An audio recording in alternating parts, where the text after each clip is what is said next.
తెలంగాణలో పంచాయతీ కార్యదర్శులు హాజరై ప్రభుత్వం ఫేషియల్ రికగ్నిషన్ యాప్ తీసుకొచ్చింది. దీని ద్వారా వారి అటెండెన్స్ నమోదు చేస్తున్నారు. ఇద్దరు పంచాయతీ కార్యదర్శులు ఏకంగా సీఎం రేవంత్ రెడ్డి ఫోటోతో అటెండెన్స్ నమోదు చేశారు. ఈ రంగారెడ్డిలో ఘటన వెలుగు చూసింది. దీనిపై ప్రభుత్వం తీవ్రంగా పరిగణించింది. విషయం తెలుసుకున్న పంచాయతీరాజ్ గ్రామీణాభివృద్ధి మంత్రి సీతక్క ఈ ఇద్దరు పంచాయతీ కార్యదర్శులను సస్పెండ్ చేయాలని ఆ శాఖ డైరెక్టర్ సృజనను ఆదేశించింది. రంగారెడ్డి జిల్లా ఫరూక్ నగర్ మండలం భీమారం గ్రామ కార్యదర్శి అనిల్ కుమార్, ఆమనగల్ మండలం సింగంపల్లి కార్యదర్శి జంగయ్యలను సస్పెండ్ చేస్తూ కలెక్టర్ ఆదేశాలు జారీ చేశారు.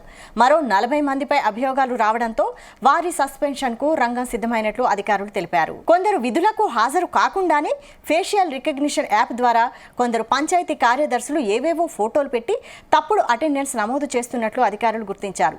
పంచాయతీ కార్యదర్శుల హాజరీని పర్యవేక్షించేందుకు ప్రభుత్వం మొబైల్ ఫోన్ల ద్వారా ఉపయోగించే యాప్ను ప్రవేశపెట్టింది. దీని ద్వారా వారు విధులు నిర్వహిస్తున్న గ్రామం నుంచే హాజరు నమోదు చేసుకోవాలి.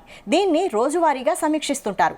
అయితే కొందరు రోజు ఒకే ఫోటో పెడుతుండడంతో అనుమానం వచ్చిన అధికారులు తనిఖీలు చేపట్టారు. దీంతో అనేక అంశాలు వెలుగు చూశాయి.